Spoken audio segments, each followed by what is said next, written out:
What's wrong with the Patriots? They have a lot of things wrong. And I think, number one, you have to look at the speed of the team on both sides of the football. Where was it yesterday against the Steelers?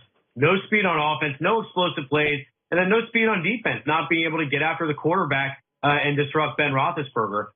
They're relying on Rob Gronkowski, who looks slow out there. Tom Brady starting to, obviously never moved around that well, but making bad decisions inside the red zone for the second straight week. Julian Edelman not looking like himself. This is a slow team that I wonder, Colin, if they overestimated how much Brady, Gronk, and Edelman had left. They really built the team around these guys, and all three of them kind of looked old on Sunday against the Steelers. I could argue, though, Belichick wanted to keep Garoppolo and wanted to bail on Gronk, and then Tom and the owner stepped in. Couldn't I argue that Belichick is sitting there, Ben, with a smirk, saying to Kraft and Brady, I told you so, because Belichick wanted to get rid of Gronk and wanted to demote Brady pretty soon, did he not?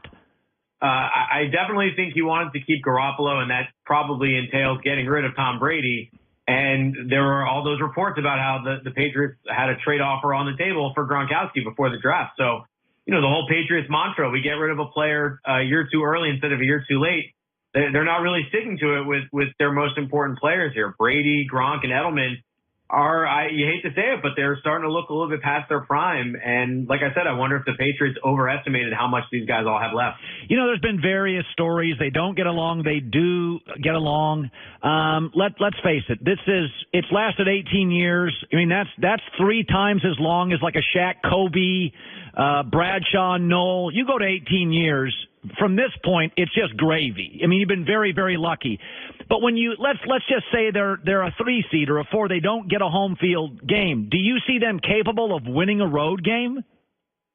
Not in the playoffs. Not the way that this Patriots team is playing this year. The hallmark of the Patriots over the years, their mental toughness and their ability to overcome, and especially on the road. And this team just does not have it. They're 3-5 on the road. It's the second worst road record under Belichick and Brady. They went 2-6 in 2009. That was the last time they had to play in this wild card weekend. The Patriots still have a good shot at the number 2 seed. If they win out and if the Texans lose this weekend at the Eagles, then the Patriots go back to the number 2 seed, a bye and a home game and all that. But no, if they have to go on the road in the playoffs and play a good team, I don't like their chances. You look at the teams and the quarterbacks they've lost to, Colin. It's a head-scratching list. Blake Bortles, Matt Stafford, Marcus Mariota, Ryan Tannehill, and then Ben Roethlisberger yesterday as well. So the Patriots just have not played well on the road all year. By the way, Darnold looked great in a loss. They don't have any offensive personnel. I had multiple execs texting me during that game going, God, this kid looks like Andrew Luck first couple of years. He's carrying nobody. I wonder, what's on the horizon for New England? Because Tom Brady's been taking pay cuts. There should be all these emerging great young stars like Cleveland has, for instance, or Chicago has, or Dallas has when you're not paying your quarterback a lot. What's the future? Like, who's their emerging star? Do you see a path out of this? It certainly is not looking good for the future of the Patriots right now. And I know every year we want to say, is this the end? Well, here's why I say it is. Your star players are starting to look their age. And as you said, there's no one behind them. They have not drafted well at all. They have given up young players like Garoppolo and Brandon Cooks. Dion Lewis was a guy they could have maybe built around for a few more years. It's not like they have a bunch of guys in the pipeline right now. They're just kind of an aging team. It's a lot of the same faces on defense as well. Devin McCourty, Dante Hightower, Patrick Chung.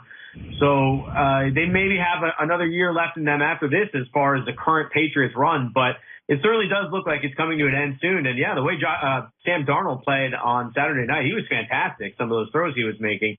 So, hey, maybe the Patriots will finally have a little bit of competition in this division. It's only been 20 years. It's about time. By the way, they're going to draft a quarterback, right? I mean, Ben, they'd have to. It'd be ridiculous not to draft a quarterback, right? Well, I thought they would draft one last year, and they didn't. You never know with Bill Belichick. I could potentially see them. I think obviously they would love to draft a kid and groom him, and I think they do have a lot of resources, extra second and third round picks this year where they can do some maneuvering. However, maybe they go that veteran stopgap route as well, like the Vikings signing Kirk Cousins for 3 years. Maybe someone becomes available, some sort of veteran quarterback, so they can use him as a bridge after Tom Brady and then figure out what they're going to do. But obviously with Brady being 41 and not having a great season, they have to get the next guy ready to go. Good stuff. Ben Volen, Boston Globe, Patriots writer, never afraid to be brutally honest. I agree with him. I don't see the dynamic players. I watched the Browns this week, and I see all sorts of young players. Bears, Cowboys, I see them. I don't see it with New England. They're getting old. Ben, thank you so much. Thank you, Colin. Trent Dilfer before the end of the hour, the always outspoken Sean Merriman. Can I touch on the Sam Darnold thing for a second? Listen, man, I said for years on Andrew Luck, if you don't see it, I can't help you. If you don't see it with Sam Darnold, they have nothing to work with. Pro Football Focus rates their running backs, receivers, and offensive line with the Jets, bottom 2 in the league, bottom 3 in the league. They have no players. Darnold was spectacular Saturday. It doesn't matter wins or loses. The kid's unbelievable. He looks a little like Luck, a little like Elway. Now, I don't think he's as naturally gifted as John Elway. I don't think he's going to be as great as Andrew Luck. But in this league, add context.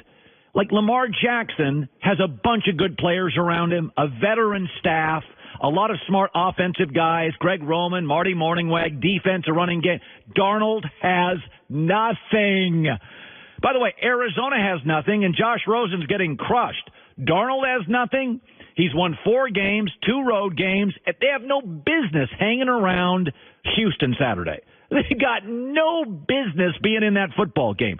They were using their third running back, and they were missing 2 receivers, 2 running backs, and they had a right tackle that was a backup and a backup at center. And they took J.J. Watt and Jadeveon Clowney down to the wire. If you don't see it, just like I said with Andrew Luck, I can't help you. If you don't see it, there's nothing I can do.